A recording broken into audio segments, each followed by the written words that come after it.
What's up, friends? My name's Kevin Basset, singer, songwriter, producer, and honestly, a Lorde fan for a while. I really liked Pure Heroine, really liked Melodrama, and I don't know what to think of this one because so far the tracks haven't been that impressive.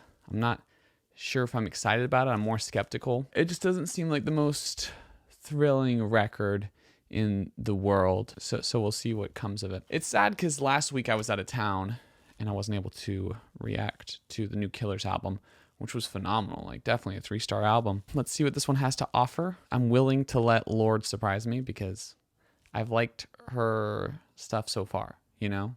It was really interesting, really cool. It's weird when an artist goes happy when they've been sad for so long, and sometimes it can work. Good happy music exists. The Beatles existed. All their stuff is really happy, you know? Imagine Dragons has some really good happy music, in my opinion. Fun has some great happy music. Jack Johnson has some chill happy music. So it's possible. It's just, I wasn't hearing it so far. We'll see what comes out of this record. Starting with The Path. In the tall grass. Halfway point, the song so far seems like I'm Sad That I'm Famous song, which is hard to relate to. It's kind of like a similar problem to what was going on in Happier Than Ever by Billie Eilish. Her first song was just like I'm famous and that's not the best thing in the world. I know you guys don't understand. The ending portion is better though. I'm liking the finishing touches. Nightmares from the Okay, going into The Path, the beginning of it was kind of boring. The end of it was cool. I thought it was a cool kind of late 90s, early 2000s female diva pop thing. Kind of reminded me of like Natasha Bedingfield or even Nelly Furtado. So it was cool. But the first half wasn't interesting. And in general, her voice sounded kind of shrill, which is weird because I would have never thought I would say that about Lorde's vocals. And the lyrics were impossible to relate to for a general public. I mean, I guess the moral of it is, hey, we're all caught up in ourselves and the sun will show us the way. Let's go to the next song, Solar Power. I've heard it before. Let's see if I like it more this time. Yeah. I do like that in the first song she says, I'm not your savior. And then the next song she says, I'm kind of like a prettier Jesus. That's just like a nice progression. Boys and girls onto the beaches. Come on, tell your mom. It's not great. The production's cool. A lot of cool things going on with drums, acoustics, percussion. The instrumentation is just excellent. She has a lot of high vocals on the song, which I don't love. And I don't like the part where it's like, can I kick it? I can. I can't. It's not my thing. I like the ending of it. The song. It's cool. Let's go through California. Goodbye to all the bottles, all the models. Okay, so the first verse is really unrelatable on that song, just like The Path, you know, beginning, unrelatable, hard to relate to. No one feels that way. The chorus is really cool. I like the synth, the kind of bubbly synth that's going on at the beginning of the song. It sounds really good. I would have liked to hear more of like deep vocals on the song. It's hard for me because I enjoy California and it's been a vacation destination for like my whole life.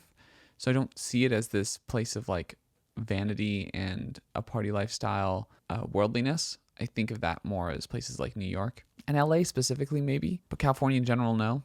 And so it's hard to relate to for me. Although it's cool that, I mean, I guess people besides her relate to it, but in general, I don't think it's a very relatable topic. So yeah, not my favorite song. Stone at the Nail Salon. Let's listen to it. Maybe I just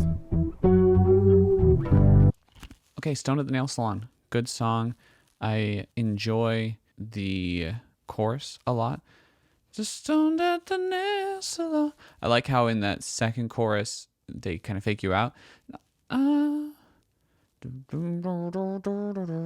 Like the bass just plays it. It's a really cool part. And then she repeats it. The imagery's really good. Storytelling's great. The melodies aren't incredibly catchy, but it's fine. It works. It's a good song. Fallen Fruit. the falling fruit. Okay, Fallen Fruit. I really like the chorus. It's cool. It's not super catchy, but it's cool what they're doing as far as melody goes. The production's not super exciting throughout the song, except for on that second verse where it has that kind of like whoosh into it and then the low voice. It's excellent. Exactly what I want from Lorde. And this guitar solo is really cool too. I really like the guitar solo that comes into that second verse. That's the quality in that song. Next song, Secrets from a Girl Who's Seen It All. You can take him if you want him, he's a judge. Okay, Secrets from a Girl Who's Seen It All. Probably the most pretentious chorus I've ever heard. And I've listened to a lot of Kanye, so that's saying something. I think the difference is when Kanye says it, it almost feels like he's just trying to get your attention.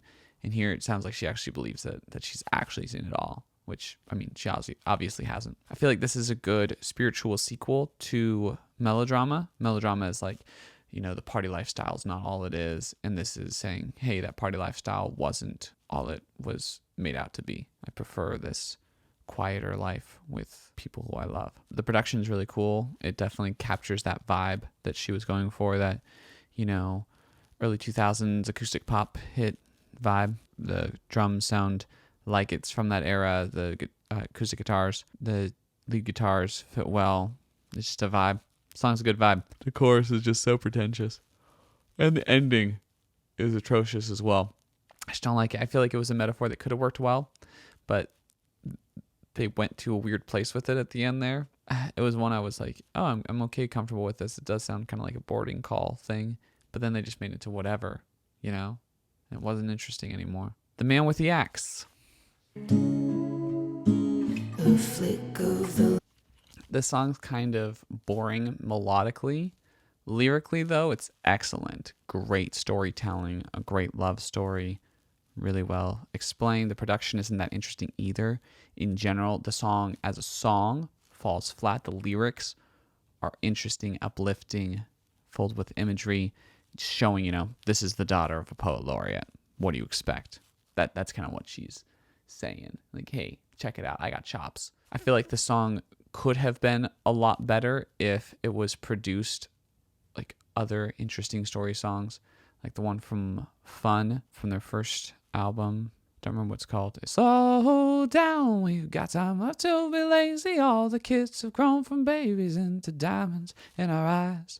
That's a great song, and this song could have been like that, but it wasn't, which is too bad. And Jack Antonoff was in Fun, so he should know better. Come on, Jack. What's up? Next song, Dominoes. Cool name. change to see you smoking marijuana. Dominoes is excellent. It's exactly what I feel like the album could have and should have been. I really like the guitar on it. Like it's groovy, it's funky, and then the percussion is nice, even, straight. Sounds really good. Melody's good throughout the whole thing. Catchy in points where it needs to be catchy. Beautiful in points where it needs to be beautiful. And great storytelling throughout. In my opinion, the best song on the album so far. Probably the only one I would playlist off of this album. And I really like the line, it's weird to hear that you're smoking marijuana because you used to do more cocaine than anyone else. And I think that shows a good imagery for the contrasted lifestyle that this individual is leading, right? He once did a bunch of cocaine and lived the party lifestyle, and now he's chilling out. Just smoking marijuana, doing yoga, his girlfriend, planting flowers, you know, just living the chill life. Just chilling out. Excellent. Excellent song. Okay, next song, Big Star. Let's see what it's like. Pines and walls. Okay, kind of boring, honestly. The chorus is decent. It's not like crazy catchy, but it's not bad. It's just kind of a mid song, you know, just not special in my opinion. The lyrics aren't bad. It is relatable to an extent. It's not my vibe. Not my vibe. Okay, next song, Leader of a New Regime. Violet rays. Yeah, not thrilled about that song. I feel like there were too many harmonies on it, which is a weird thing to say, but the vocals felt too dense for how simplistic everything else was. It made it feel like almost like an a cappella song that just happened to have a guitar on it. Maybe they should have taken rid of the guitar, you know? I feel like it's kind of beating that subject to death a little bit at this point. I mean, it's the 10th song on the album. We're still going through that again. We're still going through the whole, oh, I was a party girl and now I just want to chill out. Okay, yeah, of course you do. You've been singing about it for 9 songs. Well, 8 songs. Because I feel like Dominoes was a little different. Dominoes was the story of someone who's done that. And Stone of the Nail Salon was good. But you've done it a lot, and it's getting old. Whatever. Keep doing it. I don't care. Mood Ring. Did she dye her hair blonde? See like a little music video from Mood Ring, and looks like her hair's blonde. Weird. I almost felt like she was like the antithesis of blonde hair, like as a person. Like if the opposite of blonde hair existed, it was Lorde, you know? You can burn sage and I'll cleanse the crystals. We can get high, but only if the wind blows. Mood Ring. Second best song with the name Mood Ring in it. There's a Reliant K song that's excellent. But Mood Ring's production was awesome. I really like the switch from, you know, the fuller band vibe to just like guitars and how they did that. Switched up the energy a lot in the song. And it sounded really good. That was cool. As far as vocal melody, not catchy. Just kind of there. Which is too bad. The pre-chorus caught my attention because it was just so strange. It felt so much like, you know, this modern kind of superstitious thing that's happening in the world where people are into crystals and essential oils and random crap like that. And I mean, it's not crap. I mean, some people really enjoy it. It's just hard for me to understand. It's just not something I would turn to personally, but it's okay. I mean, a lot of people like it. It gives them comfort or whatever. It's almost like Lorde's becoming that girl that they make fun of on TikTok. If she wasn't such a good poet, I think she would seem a lot more vapid at this point. But she's such a good poet. She's so good at poetry. Because that's like really what's saving this album right now is the poetry. The poetry's excellent. Let's look at the last song, Oceanic Feeling. Every day is blue and never cloudy. Don't look down. That little bass riff is rad after the go fishing stuff. In the future. That song was good. Oceanic Feeling. I liked the drums on it. I feel like there were too many vocal layers too often.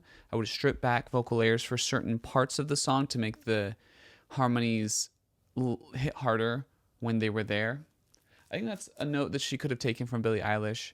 Billie Eilish being someone who's, you know, done a lot to mimic her sound, in my opinion, especially with her first album.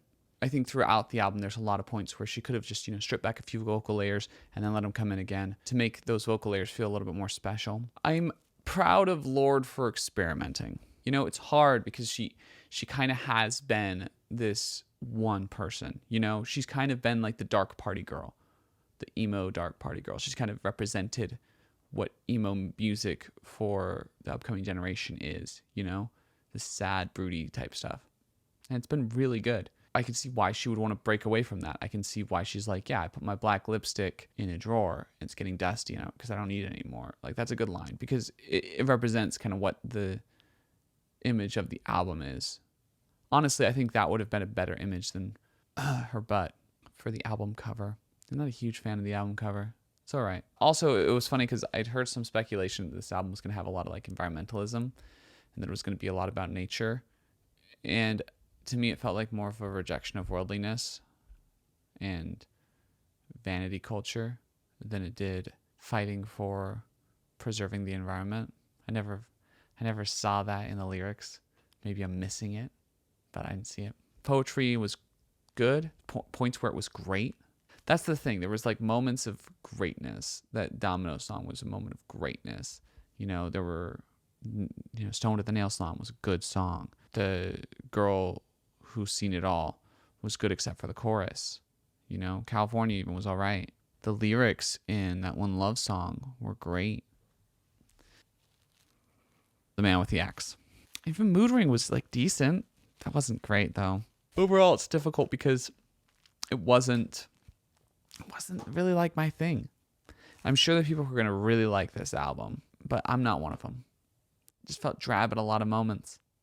Not too exciting. Wasn't my thing. Which is too bad because I've really enjoyed Lorde's stuff. But that's the risk you take when you experiment with your sound so much. You know, you're going to alienate some fans. And I'm one of those fans. And I know that happens. I change up my music style as often as I possibly can. I'm going to alienate people too. So no blame for her. Yeah, it's going to get 1 star out of 3. It just means it's not my taste. Let me know what you thought. You know, did you like Lorde's album? Did you hate it?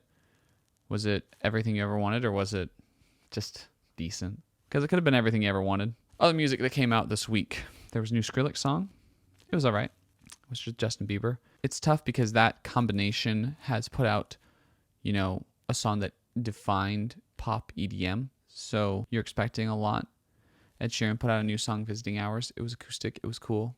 Wasn't the best Ed Sheeran I've ever heard. I feel like he's kind of been dropping off personally. I'm sure there's people who disagree with me. And they might say so in the comments if they've gotten this far in the video. Alessia Cara's new song out. I'm just not listening to it because I want to wait for her new album, because I'm excited for her new album now. And I want it to be like all one experience. Oh, and Sturgill Simpson released a new album. I would have covered it today, but I knew this video about Sturgill Simpson wouldn't have gotten near as many views. It's a concept album called The Ballad of Old Dude and Juanita. And it sounds great. I just really like it. I like how he's incorporating bluegrass into his style and his music, and I like the storytelling. Just overall, a really good album. Last week, the Killers released their album, and it was awesome. So that's what's been going on as far as new music goes. Make sure to like, comment, share, subscribe, the bell notification. And that's it. Catch you on the flip.